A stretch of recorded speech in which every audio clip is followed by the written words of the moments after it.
Hey, it's Craig. I just wanted to let you know that you can listen to Canadian History X early and ad-free on Amazon Music, included with Prime. Hey everyone, Craig Baird here. Before I begin today's story, I want to take a moment and ask that you check me out on Patreon at www.patreon.com/CanadaEHX. There are several tiers with great benefits, from ad-free content to t-shirts and other cool stuff. And if you're a fan of Canadian History X, make sure you check out my other shows, From John to Justin and Canada, A Yearly Journey. And don't forget, you can also donate directly to the show at www.canadaehx.com. It helps keep this show going. All right, on with the show. A listener's note. The following episode contains coarse language, adult themes, and content of a violent and disturbing nature, and may not be suitable for everyone. Listener discretion is advised. In January 1892, the members of the Young Men's Liberal Association gathered at the Toronto Art School Gallery for a Canadian authors' meeting. Invited to the event were Duncan Campbell Scott, a Confederation poet, and William Wilfred Campbell, the unofficial poet laureate of Canada. Both men were well established and celebrated, at least at the time, for their prose. Sitting with the two men and 5 other well-known authors was a young Mohawk woman from Brantford. The evening was in danger of being a bust, as association members did their best to stay interested while the old poets droned on. When it was her time to speak, the woman stepped onto the platform, her thick, dark curls cascading over the pale silk gown she was wearing. She stood silently on stage until each person in the audience stopped fidgeting and all eyes were on her. Then, using the posture and timing she had spent years honing with the Brantford Amateur Dramatic Society, she captivated the crowd. With her musical voice, she delivered her poem, A Cry from an Indian Wife, and when she reached the last verse of the poem, "Go forth, no bend to greed of white man's hands.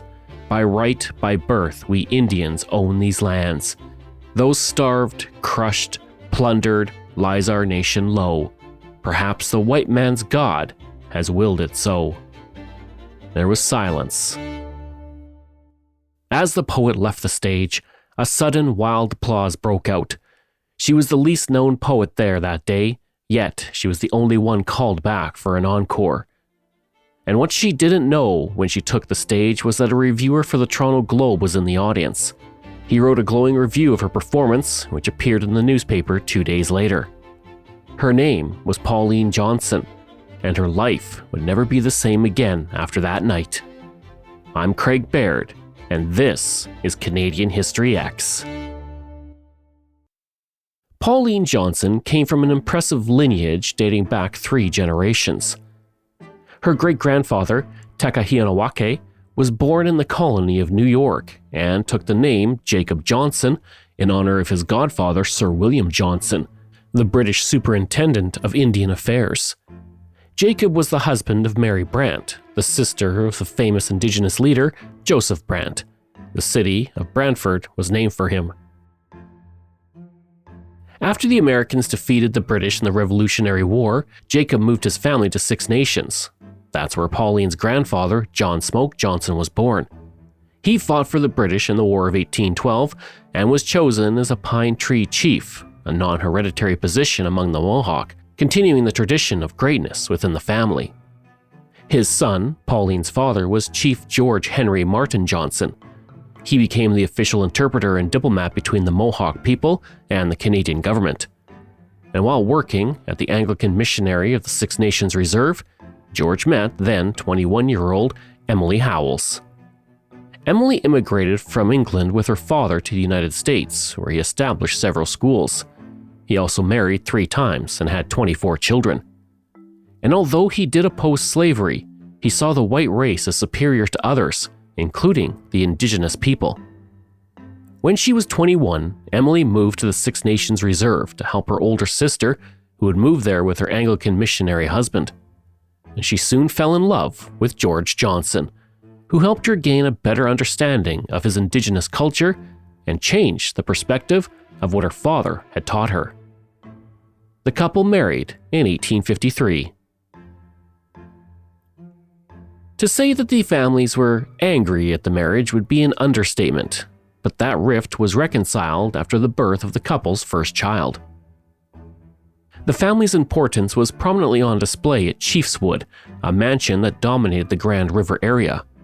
It was in that mansion that on March 10, 1861, Pauline Johnson entered the world and became the couple's youngest of 4 children. Pauline's mixed heritage would come to define her.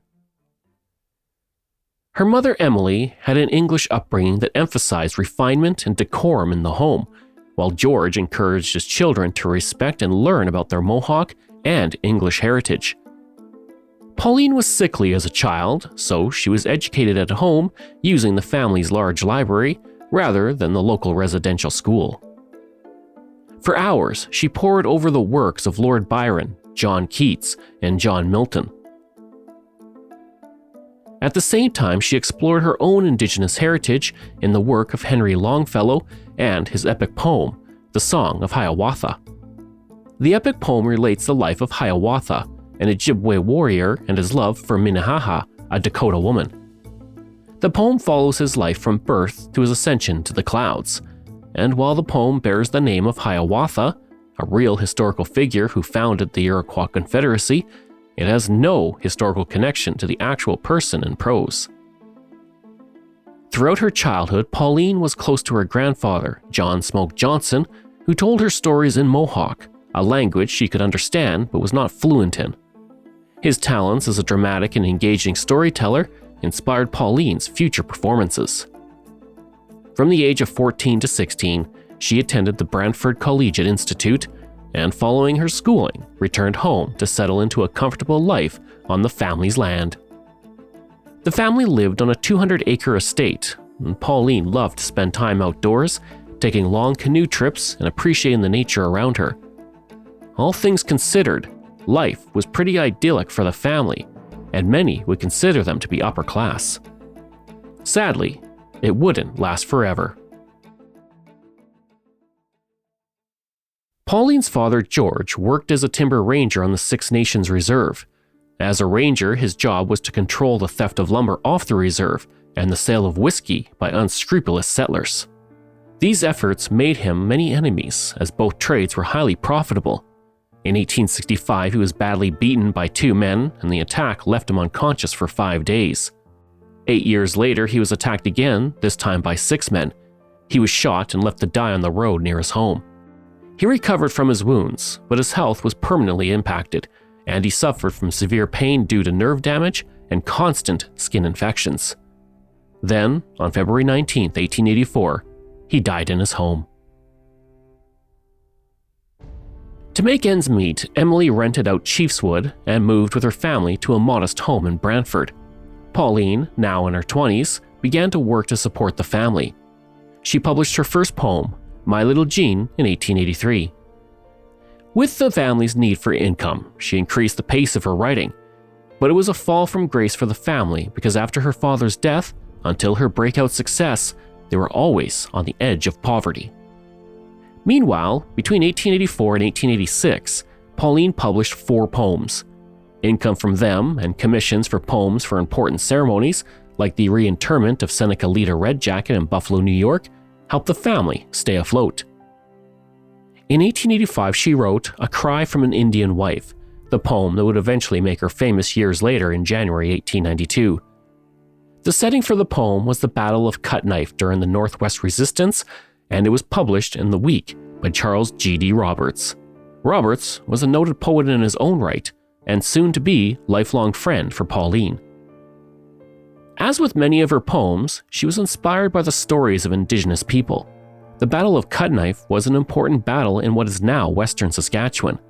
In the spring of 1885, the Métis living in the district of Saskatchewan formed a provisional government under Louis Riel and took control of the area around Batoche.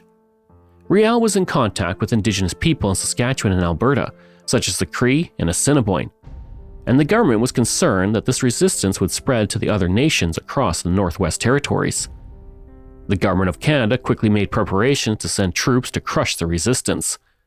Under the leadership of Chief Powmaker of the Cree, the group went to Battleford with the purpose of lobbying for better supplies, many were starving, and to discuss the political situation. Wrongly believing that Battleford had been looted, Colonel William Otter went against orders and confronted Powmaker and the Cree. Arriving at Cut Knife Hill with 350 men, he launched an attack against 50 to 250 Cree and Assiniboine warriors. Otter and his men were routed in battle and forced to retreat. Powmaker prevented the Cree from pursuing the militia, thereby saving many lives on the opposite side. Regardless, there were many losses. And Pauline's poem centers on an Indigenous woman whose husband has gone to fight the Canadian forces attacking the hill, and in it she writes, quote, "Who prays for victory for the Indian scout? Who prays for our poor nation lying low? None. Therefore take your tomahawk and go. My heart may break and burn in its core, but I am strong to bid you to go to war." End quote. After the poem was published, her reputation began to grow locally, but the income was still paltry compared to what the family had enjoyed when George was alive. And to say the odds were stacked against her is no exaggeration. As a mixed-race single woman with no powerful patrons, she did not fit the Victorian stereotype of a deferential woman. Yet despite the societal odds, she persevered through the struggle. That is, until everything changed that night she performed at the Toronto Art School Gallery.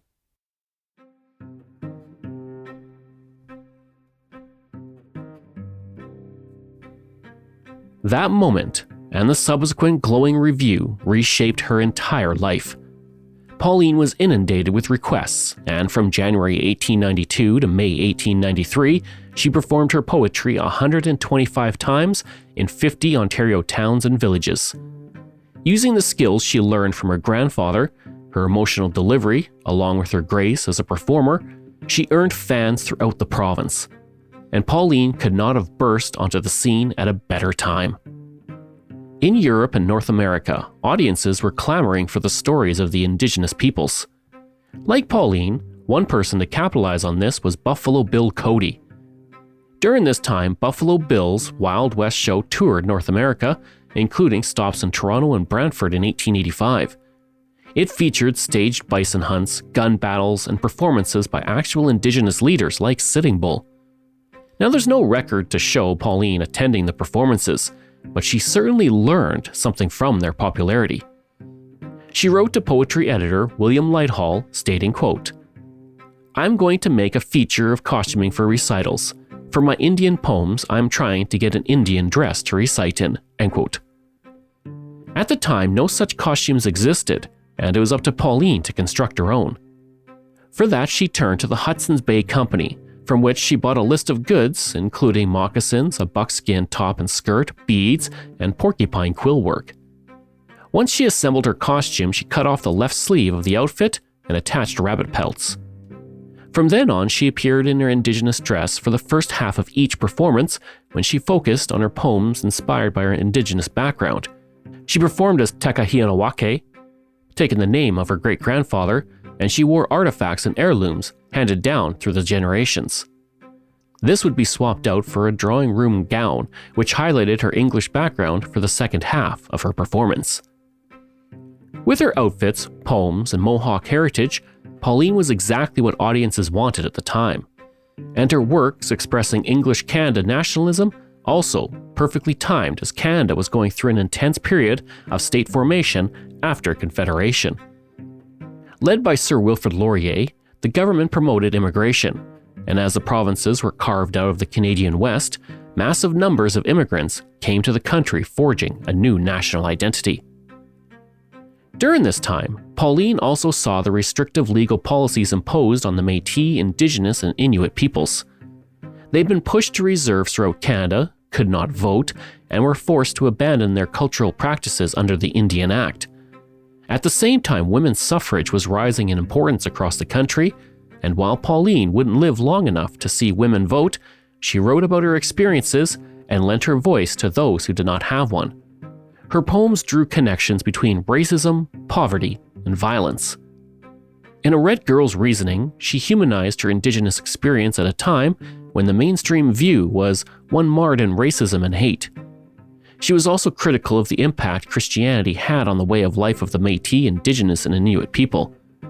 And she disliked how Indigenous women were portrayed in fiction, which are inhumane, by calling them deer-footed, crouching, or dog-like. She complained publicly in interviews about authors who lumped in the Micmac of the Maritimes with the Kootenai of British Columbia. She would call them ignorant and called their fiction erroneous and delusive. One reviewer for Saturday Night in December 1892 wrote of her performance, quote, "Miss Johnson on the platform is very different from the accomplished lady so well known in social circles. When reciting one of her fiery compositions on the wrongs suffered or heroism displayed by her Indian race, she becomes the high-spirited daughter of her warrior sires and thrills the reader through and through." End quote. In the mid-1890s, she partnered with Owen Alexander Smiley, a noted ventriloquist and impersonator, to tour Canada and the United States.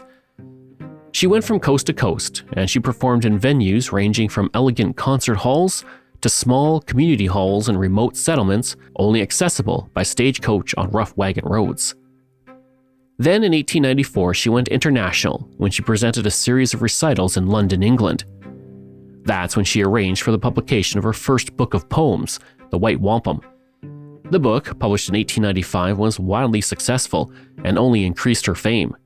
And as her popularity continued to rise, Pauline was visited with another tragedy. Her mother's death in 1898 was the start of a dark period in her life. The relationship with her sister fractured. Then, in 1900, Charles Robert Lumley Drayton, an insurance inspector whom she met in 1898 shortly after her mother's death and had been engaged to, ended the relationship. That same year, an unscrupulous manager stole money from her, and then her health took a hit. She got a serious streptococcal infection that caused her skin to become irritated and her hair fell out. She was still making money from touring, but due to her spending, well-known generosity, and the people around her, that money tended to evaporate quickly. While performing in London in 1906, Pauline met Chief Joe Capilano, who was in England to meet King Edward VII and protest against hunting and fishing restrictions imposed on Indigenous peoples in British Columbia. You'll remember I actually covered his life and visit in a previous episode titled Chief Joe Capilano, so be sure to check it out. 3 years later, in 1909, Pauline retired from touring and moved permanently to Vancouver. By this time, she had made at least 7 Western Canadian tours, 9 maritime tours, 4 American Midwest tours, 5 tours of the eastern seaboard of the United States, and 2 tours in London, England. And though she stopped touring, she continued to write, even as her health was beginning to fail because she was battling cancer. But without touring, funds soon began to dry up. If she was feeling up to it, she performed at various stages in Vancouver. And to help, her friends organized publication of a collection of poems and stories. These stories were told to her by her friend, Joe Capilano, prior to his death in 1910. One of the stories centered on Squamish legends of shape-shifting. In the story, a man transforms into Siwash rock and becomes a monument of clean fatherhood. If you've been to Vancouver, you've seen it in Stanley Park as it rises from the sea just off the coast at a height of just between 15 and 18 meters tall. A plaque near it reads that it is Squamish the Unselfish who was transformed by Quas the Transformer as a reward for unselfishness. In that same park, you'll find the Lost Lagoon. It was an inlet that used to disappear when the water emptied at low tide. Her love for that location inspired another one of Pauline's poems, and today the inlet has been turned into a permanent freshwater lake, but it's still called Lost Lagoon by the locals. On March 7, 1913, Pauline died of breast cancer in Vancouver. Yet 2 books of her short stories, The Shaganappi and The Moccasin Maker, were published that same year. Her funeral was held on what would have been her 52nd birthday. The esteem she was held in was displayed by the city when it closed its offices and flew flags at half-mast. At the time, her public funeral was the largest in Vancouver's history, and it was held in the Anglican Cathedral, the most prestigious church in the city.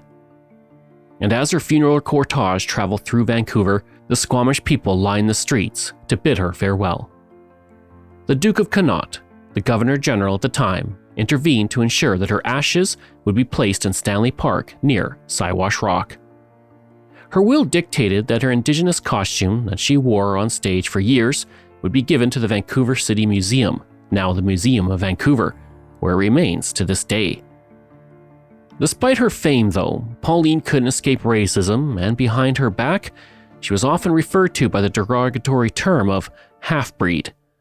In fact, only 1 month after her death, a letter to the editor referred to her as the half-breed poetess. In the years to come, that would change, and although Pauline requested an unmarked grave, in 1922 the Women's Canadian Club raised money for a monument in her honor. A cairn was erected at her burial site, upon which it was written, "In memory of one whose life and writings were an uplift and a blessing to our nation." In 1961, on the centennial of her birth, Canada Post released a commemorative stamp. She became the first woman, other than the Queen, to be placed on stamps, and she was the first author and first Indigenous Canadian to be honored in such a way. At the opening ceremonies of the 2010 Winter Olympics in Vancouver, Donald Sutherland read from her poem, Autumn's Orchestra. Know by the thread of music woven through this fragile web of cadences I spin, that I have only caught these songs since you voiced them upon your haunting violin. Pauline Johnson. That is the story of Pauline Johnson, but stick around for one more story about her family's connection to royalty and a legendary Canadian.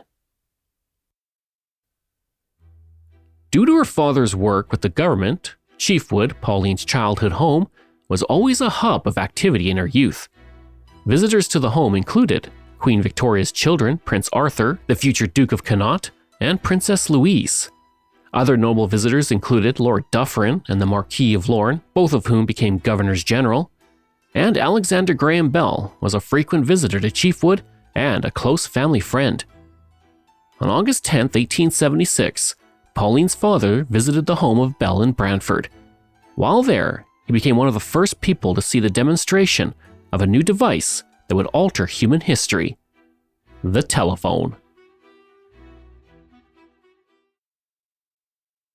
Thank you so much for joining me on Canadian History X. Information for today's episode comes from Biography, Canadian Encyclopedia, Canadian Geographic, Wikipedia, and the Vancouver Daily World. This show is researched, produced, and written by me, Craig Baird, with the help of Dila Velasquez. Audio design and production by Rob Johnston. If this is your first time listening and you like what you heard, please take a moment and give us a 5-star review to help other people find these amazing stories. And there are so many for you to sink your teeth into. If you enjoy this podcast, then please check out my other podcasts, From John to Justin, Canada, A Yearly Journey, Pucks and Cups, and Canada's Great War. We love hearing from you, so if you have a show topic you want me to cover, email me at craig@canadaehx.com or stop by my website and social media. I'll include all of those in my show notes. Until next time, I'm Craig Baird, and this is Canadian History.